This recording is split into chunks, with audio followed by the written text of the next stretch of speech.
Hi guys, सो हम start करेंगे divide and conquer method. ठीक है। क्योंकि हमने अभी तक जो सॉर्टिंग सीखा है, हमने क्या क्या सीख लिया है सॉर्टिंग में।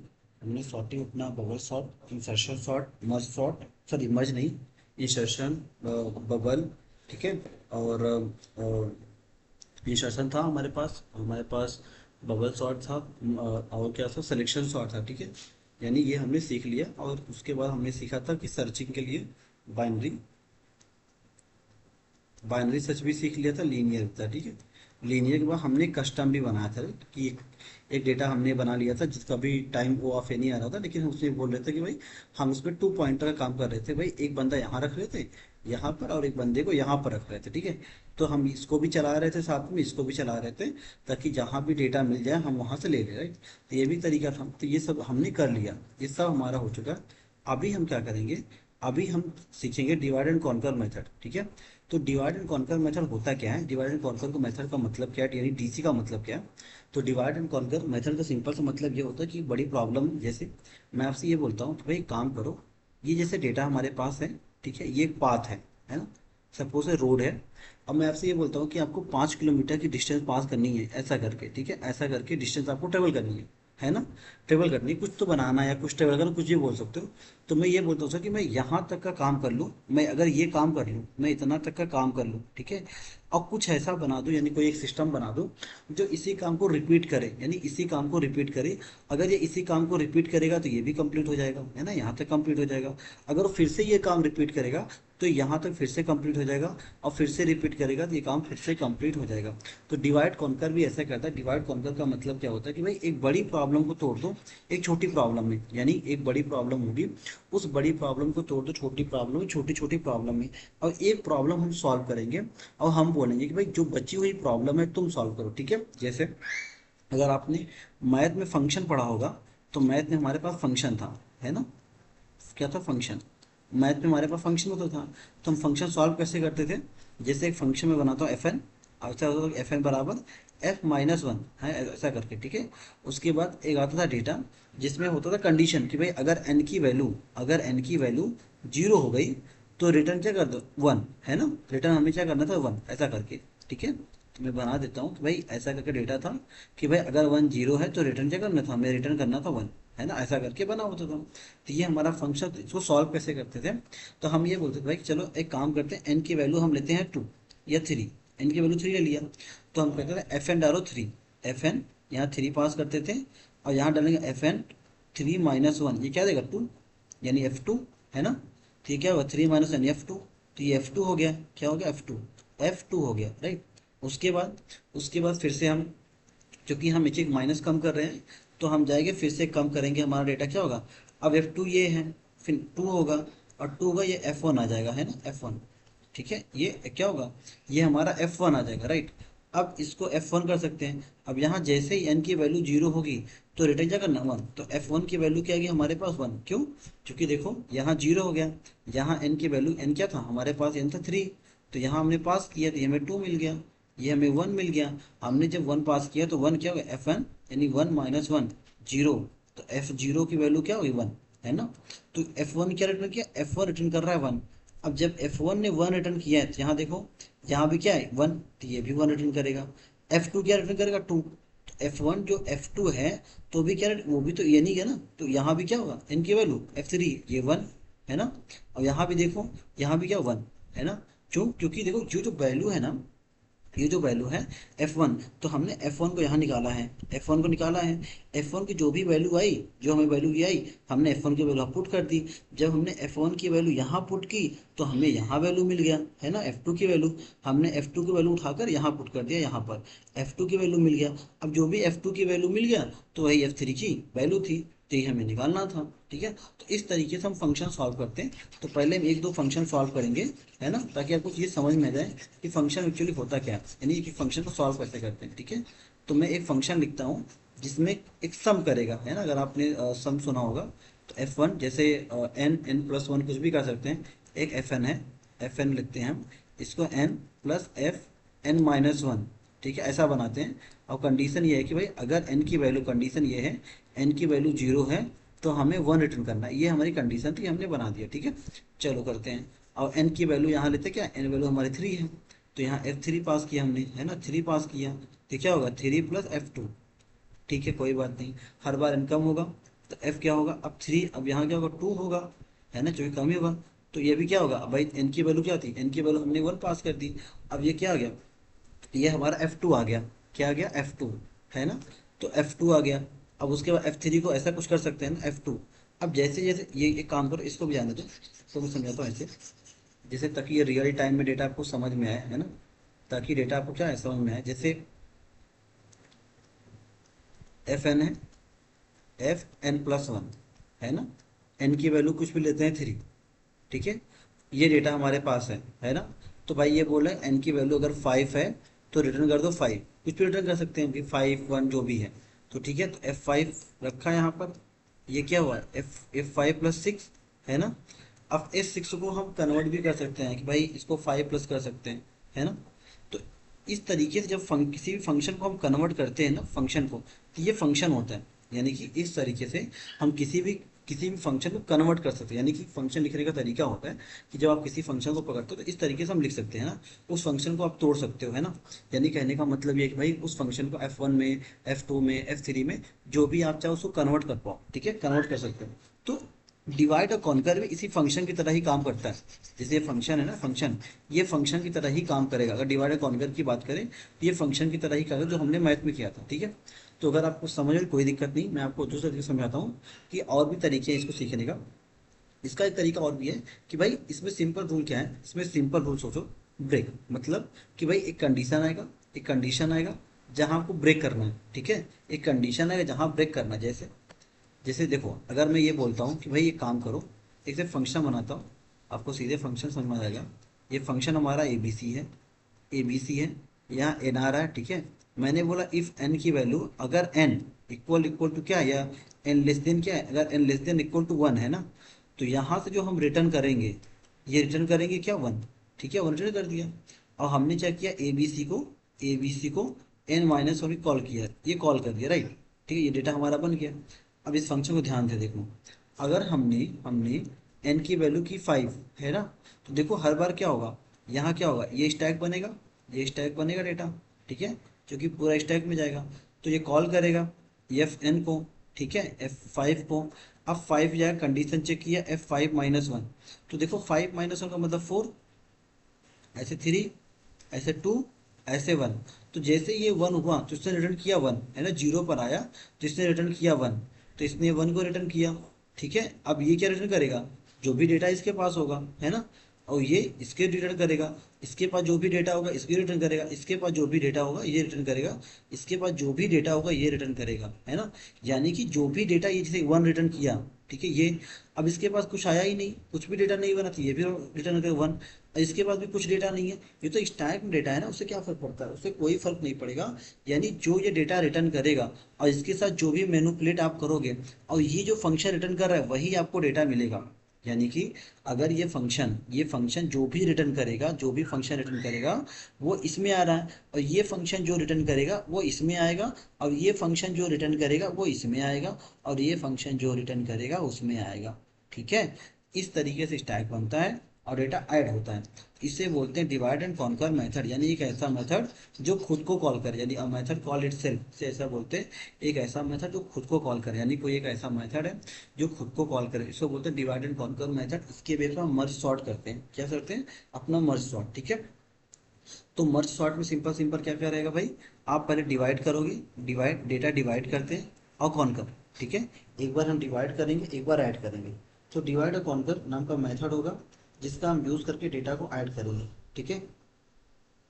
आई थिंक सो ये आपको समझ में आया होगा कि डिवाइड एंड कॉन्कर क्या होता है। डिवाइड एंड कॉन्कर का मतलब एक बड़ी प्रॉब्लम को डिस्ट्रीब्यूट करो, एक छोटे प्रॉब्लम में कन्वर्ट करो, उस छोटे प्रॉब्लम को डिवाइड करो, डिवाइड करने में जो पार्ट्स आपके काम कर रहे हैं वो आपस में काम करते करते एक काम कंप्लीट कर लेगा, बाद उसको चाहो डिस्ट्रीब्यूट कर लो, या सॉरी इसको कलेक्ट कर लो किसी बॉक्स के अंदर, किसी बॉक्स के अंदर मतलब एरे के अंदर। इस तरीके से भी हम कर सकते हैं। तो ये क्या होता है, डिवाइड एंड कॉन्कर मेथड, ठीक है।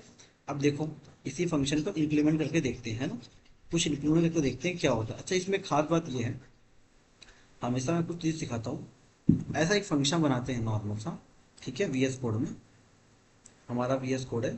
तो हमने एक फंक्शन बना दिया। यहाँ देखो ये फंक्शन हमने बना दिया, ये मैं आपको दिखा रहा हूँ, यहाँ तक आपको समझ में आएगा। एक फंक्शन है हमारे पास, ठीक है, देखो एक फंक्शन है, फंक्शन ए बी सी करके हमने if n less than one return one कर दिया, कंसोल डॉट लॉग लिखा ये। अब देखो क्या होगा कि जब भी ध्यान रखना, जब भी ये फंक्शन चलेगा, जैसे ये फंक्शन रन होना स्टार्ट हुआ, इस फंक्शन रन किया and less than condition check किया, तो कंडीशन क्या, कंडीशन फॉल्स हो गई क्योंकि एन की वैल्यू 7 थी। तो 7 क्या लेस देन 1 है, नहीं है, तो ये रीच नहीं, यहाँ पर आ गया। तो कंसोल डॉट लॉग क्या प्रिंट किया होगा, 7 प्रिंट कर देगा, है ना, 7। ठीक है, उसके बाद यहाँ n-1 हो गया, ठीक है। तो जब इस फंक्शन ने कॉल किया n-1, तो n-1 यहाँ पर आ गया, कंडीशन इसमें चेक, कोई दिक्कत नहीं।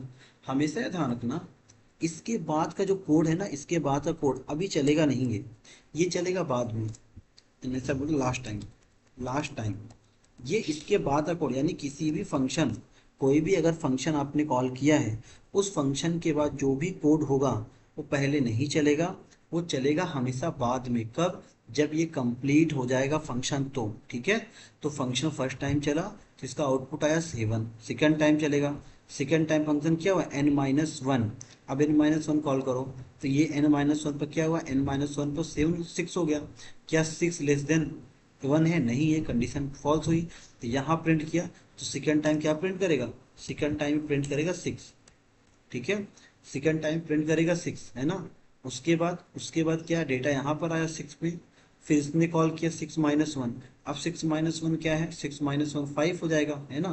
तो डेटा क्या प्रिंट, 5, ऐसे 4, 4 4, ऐसे 3, ठीक है, ऐसे 2 और ऐसे 1, तो ये डेटा प्रिंट होगा, राइट। तो ये जो कंडीशन रीच करेगा ना, जब कंडीशन रीच करेगा तो बाहर आ जाएगा, ये कंडीशन रीच करेगा तो क्या होगा, ये कंडीशन जब रीच करेगा तो ये आ जाएगा बाहर, राइट। तो इसको बोलते हैं हम डिवाइड एंड। अच्छा, ये मेथड कब चलेगा, ये मेथड तब वर्क करेगा जब ये कंप्लीट हो जाएगा, यानी ये फंक्शन कंप्लीट होने के बाद ही चलेगा, ठीक है। ये फंक्शन कब चलेगा, ये फंक्शन कंप्लीट होने के बाद, तो इसका मतलब ये फंक्शन तभी चलेगा जब ये डेटा कंप्लीट हो जाएगा। जब भी स्टैक में कोई फंक्शन खुद को कॉल करता है, तो इसके बाद जो, जिसके बाद जो भी फंक्शन डेटा होता है, ये पहले चलता नहीं, इसको स्टोर करता है, ठीक है, स्टोर करता है, राइट, ठीक है। तो इसको स्टोर करता है, ये डेटा स्टोर कर लेगा, तो ये चलाएगा लास्ट में, जब यहाँ से रिटर्न आए, फंक्शन रिटर्न आने लगता है, तो ये कोड चलने लगेगा, ठीक है। ये कोड अभी नहीं चलेगा, ये चलेगा बाद में, ठीक है। अभी देखो कुछ और करने का ट्राई करते हैं। एक और फंक्शन बना रहा हूँ मैं, है ना, फंक्शन बना रहा हूँ XYZ करके, ठीक है। इसमें भी n पास कर देते हैं, है ना। उसके बाद कंडीशन लगा था, इफ अगर n की वैल्यू लेस देन 1 है, जो कंडीशन देना जरूरी है, अदरवाइज वो चलता ही रहेगा। लेस देन 1 है तो क्या रिटर्न करेगा, तो रिटर्न कर दो 0, तो कुछ भी रिटर्न कर सकते हो भाई, रिटर्न 0 कर देना, राइट, ये हो गया। उसके बाद क्या कर रहे हैं हम यहाँ पर, हम बोले जो भी डेटा आए उसको ऐड करो, क्या ऐड करो, इसमें देखो दो डेटा हमने पास किया, हम क्या कर रहे हैं, दो डेटा हम पास कर रहे हैं, ठीक है। तो जो भी है कंसोल डॉट लॉग, देखते हैं क्या देता है हमें, तो देखते हैं क्या देता है, ठीक है। तो यहाँ हम कंसोल डॉट लॉग करके देखते हैं कि हमें क्या मिलता है। तो कंसोल डॉट लॉग किया हमने, हम यहाँ कॉल कर रहे हैं कि ए बी सी, क्या कर रहे हैं ए बी सी, या फिर एक काम करो, यहाँ कॉल करो ए बी सी को, यानी कि आपका एक्स वाई जेड एक्स, आपका जो फंक्शन एक्स वाई जेड, उसके लिए आपको कॉल करना है n-1, है ना, ऐसा। अब यहाँ हम ट्राई करें डेटा को प्रिंट करने का, भाई n plus n, sorry n को भी प्रिंट कर लेते हैं, या फिर ऐसे कर लेते हैं भाई, इसको ग्रेटर देन करते हैं, ठीक है, ताकि चीज़ें मतलब तो सेम हो जाएगा ना। तो हमने रिटर्न किया, तो हमने बोला अगर ये रीच 5 पड़ जाए, ग्रेटर देन 5 हो जाए, तो यही n को रिटर्न कर दो, ठीक है। और यहाँ क्या करो, n को प्लस करो, n+1, ठीक है, n+1 हो गया। अब इस कोड को हम यहाँ पर n को प्रिंट कर रहे हैं यहाँ, ठीक है। अब देखो ये होगा बाद में प्रिंट, तो कंसोल डॉट लॉग लिखते हैं, this this data will print in the last, ऐसा कुछ लिख देते हैं, ठीक है, इन द लास्ट, है ना। तो कुछ लिख देते हैं भाई कि ये डेटा लास्ट में प्रिंट होगा, यहाँ हमने n को पास कर दिया। चलो इस फंक्शन को रन करते हैं। तो यहाँ पर हम क्या करते हैं, एक्स वाई जेड को, यानी एक्स वाई जेड कॉल किया हमने, डेटा 7 हमने पास कर दिया, राइट। तो इसको कुछ टाइम के लिए हटाते हैं, इसको रन करते हैं, तो देखते हैं रन करने पर क्या मिलता है हमें, है ना। तो यहाँ पर आ जाओ, सी एल एस हो गया, ठीक है, ये किया, तो देखो कुछ भी हमें नहीं मिला। अच्छा, ये आई थिंक XYZ 7, ठीक है। अच्छा यहाँ देखो, 7 > 5 है, इसका मतलब ऐसा कुछ कर लो भैया ना, नहीं तो क्या करेगा, वो बाहर निकल गया फर्स्ट टाइम में ही। तो देखो ये इन्फिनिटी चलता रहा है ना, क्यों? क्योंकि ये कंडीशन यहाँ रॉन्ग हो गई है ना, हमने क्या किया, प्लस कर दिया। तो यहाँ दर देखो, यहाँ ध्यान से देखोगे, ये स्टैक ओवरफ्लो हो गया। स्टैक ओवरफ्लो का मतलब कि कंडीशन जो थी रॉन्ग हो गई, तो डेटा हमारा यहाँ देखो ये इन्फिनिटी चला गया है ना, क्योंकि हर बार क्या एन को प्लस कर रहे हैं, हम एन को प्लस कर रहे हैं। अगर हम एन को माइनस कर दें तो हमारा कोड चलने लगेगा। तो यहाँ n की वैल्यू चेक करेगा कि जैसे n की वैल्यू 5 से कम हो तो ये कुछ प्रिंट करो, है ना। तो चलो इसको करके देखते हैं। तो कंसोल, क्योंकि ये इन्फिनिटी चला गया, रीजन ये है मैक्सिमम कॉल स्टैक, यानी सबसे ज्यादा कॉल स्टैक आपने कॉल कर लिया, इसलिए ये ब्रेक हो गया, ठीक है। ये देखो इसने प्रिंट किया 765, ठीक है। तो क्योंकि हमने क्या किया था, यहाँ डेटा आया होगा फर्स्ट टाइम, फर्स्ट 7 चेक किया होगा, तो कंडीशन 7 जो है क्या लेस देन 5 है, कंडीशन क्या होगी 7 जो है लेस देन 5 है, तो कंडीशन क्या रॉन्ग हो गई। तो ये नहीं चला, इसका ये चल गया, तो इसने 7 प्रिंट कर दिया। सेकंड टाइम आया होगा, जब ये सेकंड टाइम आया तो इसकी वैल्यू क्या हो गई, n-1 यानी 6, ठीक है। तो 6 को कॉल किया इसने, तो जब इसने 6 को कॉल किया होगा तो उसको मिला क्या होगा कि भाई क्या 6 वैल्यू 5 से लेस देन है, नहीं है, कोई दिक्कत नहीं है। तो कंडीशन यहाँ प्रिंट कर दिया। देखो ये जो कंडीशन है ये 5 6 7 ये लास्ट में चला है, देखो ये लास्ट में चला है। जब इसने इस फंक्शन ने रिटर्न किया n की वैल्यू 5, तो उस समय n की वैल्यू क्या थी 5, ठीक है। जैसे आपको मैं यहाँ समझाता हूँ, यहाँ आपको समझ में आएगा।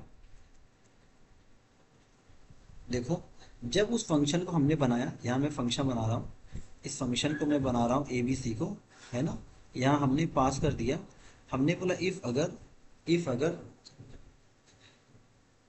n अगर लेस देन 5 है, बस लेस देन 5 है, तो क्या होगा, लेस देन 5 है, अगर लेस देन 1 है तो क्या रिटर्न करेगा, रिटर्न करेगा 0 या 1।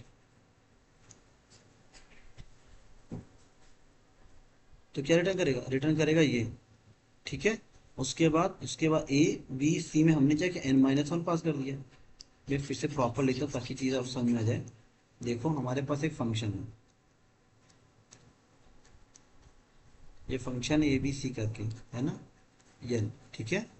ये हमारे फंक्शन है n करके।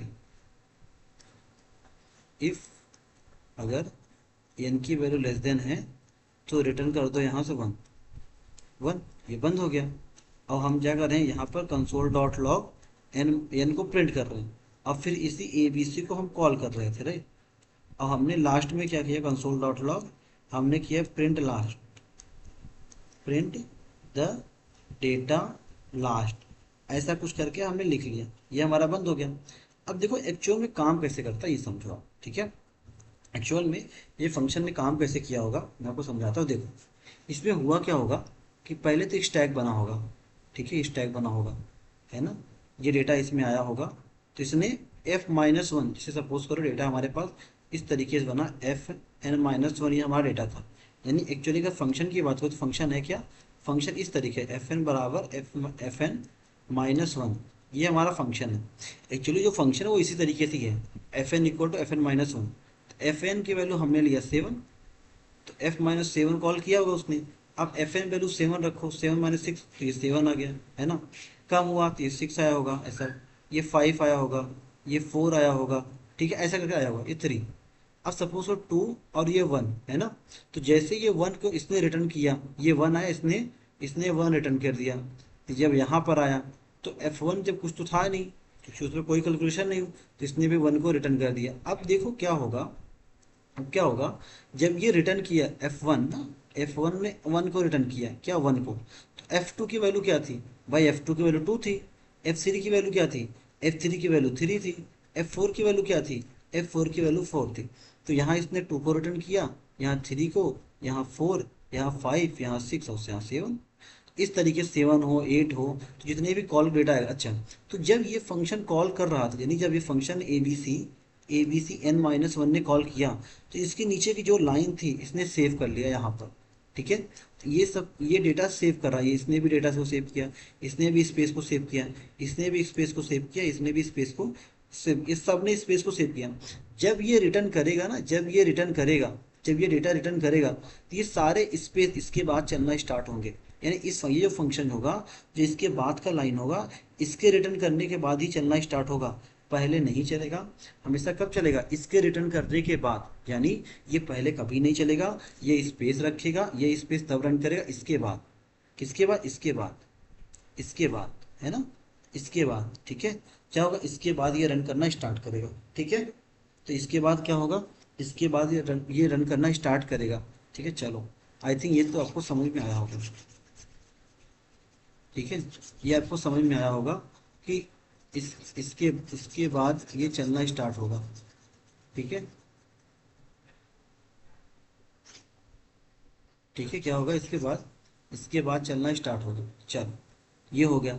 ऐसे बहुत सारे फंक्शन बना सकते हो, जैसे सम का बना सकते हो, है ना। अब सम क्या होता है? N plus divided by two, ऐसा करके ये सम का है। अगर मैं नंबर सम की बात करूँ तो 1 + 2 + 3 + 4 + 5, ये डेटा है हमारे पास। अगर एक बात बताओ, अगर मैं सम ऑफ 5 की बात करूँ, ये है क्या? ये है F4। F4 ही डेटा है ना, देखो। अगर मैं इसकी बात करता हूँ, इस सम की बात करता हूँ, ये है क्या? ध्यान से देखना, मैं ये बोल रहा हूँ, ये सम है क्या? अगर मैं आपसे ये बोलता हूँ कि ये सम क्या है, बताना। तो जैसे मैंने आपसे बोला कि भाई 1 + 2 + 3 + 4, ये हमारा सम निकालना था। तो मैंने बोला F1 निकाल दो। F1 1 दे रहा है। F2 क्या लिख सकते हैं? F1 + F1 लिख सकते हैं, है ना। अब F3 क्या लिख सकते हैं? F3, ये 3 को लिख सकते हैं कि F1 + F2। ठीक है, ये 4 को क्या लिख सकते हैं? 4 जो होगा उसको लिख सकते हैं 1 + F3, है ना, यही लिख सकते हैं। ठीक है, अगर आप ध्यान से देखो तो इसमें क्या हो रहा है भाई? F1, तो जो वैल्यू आ रही है वही वैल्यू। अब वैसे 5 होता तो 5 क्या लिखते हैं? 1 + F4, है ना। कि भाई जो F4 की वैल्यू क्या है? F4 की वैल्यू देखो, F4 ये है। F4, अब F1 की वैल्यू क्या है? F3 है, ये है। अब F2 देखो, ये है। F1 की वैल्यू क्या है? F1 हमारा 1 आ गया, है ना, 1 आया, तो वहाँ 1 रखो। 1 + 2 = 2।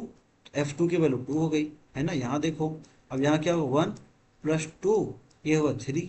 ठीक है, यहाँ देखो, क्या 1 + 3 = 4, है ना। यहाँ देखो, 1 + F4, ये क्या हुआ? तो 1 + 4 = 5। इस तरीके से निकल आया। इसका मतलब ये है कि मैंने सिर्फ ये फंक्शन निकाला, F1 की वैल्यू। क्या निकाला? सिर्फ F1 की वैल्यू निकाला है, बाकी ये सारी वैल्यू मुझे निकल गई। जैसे देखो, यहाँ तक ध्यान से देखना, मैं आपको क्या समझाने का ट्राई कर रहा हूँ कि जब भी फंक्शंस हम ट्राई करते हैं, तो फंक्शन को लिखने का अपने अपने तरीके यानी स्टाइल्स हो सकते हैं। ठीक है, तो बहुत लोग फंक्शन एज ए ट्री के फॉर्मेट में करते हैं, लेकिन मैं ट्राई करता हूँ आप मैथ के फॉर्मेट में ट्राई करो। ठीक है, वो बेटर रहेगा आपके लिए, है ना। 1 + Fn1 डाल देता हूँ। ठीक है, कुछ भी है, आप n+ कर लो, है ना, कोई फर्क नहीं पड़ेगा। तो ये भी आप निकाल के देख लो कि भाई इसकी वैल्यू क्या है? 1। अब है F5 ने ले लिया, राइट, ये F5 है ना, 5 है, राइट। तो ये क्या होगा? = 1 + F5। ठीक है, अब F5 को क्या ले सकते हैं भाई? चूंकि अगर हमने n-1 नहीं किया तो मुझे वैल्यू इंक्रीज ही नहीं होगी। ठीक है, तो मुझे F5 को मैं कुछ लिख ही नहीं सकता, है ना, कोई कंडीशन ही नहीं बना। तो अगर कोई कंडीशन ही नहीं बना, इसका मतलब जो मैंने ये लॉजिक लगाया ये गलत है, ये लॉजिक गलत है। ठीक है, क्यों? क्योंकि कोई कंडीशन अपडेट ही नहीं है। देखो मैंने क्या किया, मैंने सिर्फ सिंपल लिखा था Fn = 1 + Fn, ये मैंने लिख दिया। अब मैंने लिखा भाई एफ एन की वैल्यू 5 ले लो, मैंने 5 ले ली, तो मैंने यहाँ 5 रखा। आप एक बात बताओ, क्या मैं इस 5 को कुछ और लिख सकता हूँ क्या? नहीं, कुछ भी नहीं लिख सकता। इस 5 को मैं कुछ भी नहीं, क्यों?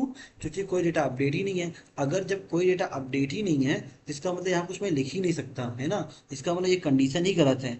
यहाँ मुझे या तो मैं +1 करके आगे बढ़ूँ या -1 करके। क्यों? क्योंकि मुझे इस वैल्यू को अपडेट करना है ना। तो अगर मैं देखो इसको क्या कर सकता हूँ, इसको मैं F5 लिख दूँ, क्या लिख दूँ? F5, है ना, डेटा क्या लिख दूँ? F5 लिख दूँ। तो अगर मैं n-1 कर दूँ, हाँ ये सही है। क्यों? क्योंकि यहाँ F5 है, F5 है, यहाँ F4 हो गया। ठीक है, फिर एक कम करो, हर बार कम हो रहा है, F4 हुआ तो F3 हुआ। तो देखो ये डेटा चेंज हो रहा है, ये डेटा चेंज हो रहा है। अगर ये डेटा चेंज है तो जाकर कोई रिजल्ट आ सकता है। मतलब ये है कि अगर इसमें और इसमें कोई चेंज ही नहीं है, तो कोई भी रिजल्ट आपको प्रॉपर नहीं मिलेगा। हमेशा आपको प्रॉब्लम ही होगी समझने में। ठीक है, क्या होगा? हमेशा प्रॉब्लम, लाइक समझने में प्रॉब्लम ही होगी ये डेटा, राइट। तो ये हमेशा आपको प्रॉब्लम ही देगा। क्या देगा, हमेशा प्रॉब्लम ही देगा। तो F4 की वैल्यू या 5 जो भी वैल्यू है, ये कुछ ना कुछ चेंज होनी चाहिए, ये भी चेंज होनी चाहिए, ये भी चेंज होनी चाहिए, ठीक है। अगर चेंज नहीं है तो डेटा चेंज नहीं होगा, अगर चेंज है तो ही जब कुछ ना कुछ रिजल्ट आएगा, राइट। तो इस तरीके से हम फंक्शन लिखते हैं और इसी तरीके से हम सोचते हैं कि भाई हम अपना जो भी डिवाइड और कॉन्कर मेथड लगाने वाले हैं, तो क्या ये मेथड अप्लीकेबल है, अगर अप्लीकेबल है तो किस तरीके से लगाएंगे, अगर अप्लीकेबल नहीं है तो किस तरीके से नहीं लगाएंगे, ठीक है। आई थिंक सो ये आपको समझ में आया होगा। तो मैं आपको कुछ कोड करके दिखाता हूँ। तो ठीक है, तो मेरे पास कुछ कोड है, जैसे how to find the factorial. Factorial का मतलब ये होता है, जैसे 5 फैक्टोरियल की बात करें तो 5 × 4 × 3 1 तक जाएगा, ठीक है। तो फैक्टोरियल बेस ले लिया हमने, बेस केस हमारा है, ये रिटर्न करेगा 1 जब n की value less than equal to 1 हो, क्योंकि फैक्टोरियल अगर मैं जीरो की बात करूँ तो इसकी वैल्यू फैक्टोरियल जीरो की वैल्यू भी 1 होता है, ठीक है। और 1 पर तो 1 ही होगा, है ना। तो उसको n को मल्टीप्लाई कर दी, क्योंकि हमें पता था भाई कि अगर फैक्टोरियल की बात करें हम, देखो यहाँ पर अगर मैं यहाँ फैक्टोरियल की बात करूँ तो यहाँ में फैक्टोरियल की बात, फैक्टोरियल डेटा क्या होगा। तो फैक्टोरियल का मतलब, जैसे अगर ये 5 फैक्टोरियल है, इसका मतलब होगा 5 × 4 × 3 × 2 × 1 ऐसा करके। तो मैं ये बोलता हूँ कि मैं अगर 5 पर, है ना, अगर F4 निकालूँ तो मुझे इससे निकालने की ज़रूरत नहीं, क्योंकि डेटा हमें मिल जाएगा यहाँ से, है ना, ये तो है। तो मैं यही कर सकता हूँ इसमें, तो 5 × F4 कर लिया, है ना। अगर इसकी बात करोगे कि ये 3 × F2 है ना। तो इस तरीके से फैक्टोरियल जाएगा, यानी कि अगर ये 5 है तो मैं n × n−1 कर सकता हूँ, है ना, कि 5 × 4, देखो ऐसे, ये तो फैक्टोरियल है। तो इस तरीके से निकलेगा, तो इस तरीके से मैंने ये किया है डेटा। यहाँ ध्यान से देखो, आपको समझ में आ जाएगा। ये फैक्टोरियल है, अब फैक्टोरियल हमने किया n × n−1, ठीक है। और ये बेस के सामने लिख लिया। इस पैरेललोग्राम को चेक करो, पैरेललोग्राम का मतलब क्या होता है कि भाई जिसका डेटा दोनों सेम हो। तो पहले हमने बेस केस लगाया कि भाई लेंथ अगर लेस देन इक्वल टू 1 है तो रिटर्न कर दो ट्रू। क्यों? क्योंकि एक एक करके हम कम करेंगे ना, अगर एक एक करके कम करते करते हमें लास्ट में डेटा मिला कि भाई एकदम से कम हो गया, यानी खत्म हो गया, इसका मतलब पैरेललोग्राम था, यानी ट्रू है। अगर कहीं से भी डेटा सेम हम मिला ही नहीं, सेम डेटा नहीं मिला, तो हम क्या करेंगे, रिटर्न कर देंगे फॉल्स। तो हमने यही कंडीशन यहाँ लगा दिया कि अगर str0 नॉट इक्वल टू, यानी कि जीरो का फर्स्ट लेंथ इक्वल नहीं होना चाहिए, और ये देखो दोनों एक दूसरे के, check the first and the last data, है ना, फर्स्ट और लास्ट डेटा चेक कर रहे हैं। अगर कंडीशन मैच नहीं हुई तो रिटर्न कर देंगे फॉल्स, ठीक है। अदरवाइज इस पैलिंड्रोम में str1 - 1 का मतलब क्या होता है, स्लाइस। तो स्लाइस में फर्स्ट और माइनस डेटा पास करोगे 0 to n - 1 तो कवर करता है, ठीक है। इसे डिवाइड देखो, डिवाइड एंड कॉन्कर नाम का मेथड हमने बनाया। अब डिवाइड एंड कॉन्कर नाम का मेथड देखो, डिवाइडेड और डिविजर है, ठीक है। अब हमने डेटा को ये रिटर्न कर दिया 0, ठीक है। उसके बाद +1 करेगा ना, रिकर्सिव स्टेप लगा रहे हैं और उसमें एक ऐड कर रहे हैं, ठीक है भाई, क्योंकि ऐड करना पड़ेगा ना डेटा डिवाइड करने के लिए। तो हमने ऐड किया इसमें, और हर बार ये इसी में ऐड होता जाएगा 1 के साथ। तो जो भी डेटा रिजल्ट आएगा वो इसमें ऐड कर देगा, और इसका रिजल्ट जो आएगा वो आएगा 5, है ना।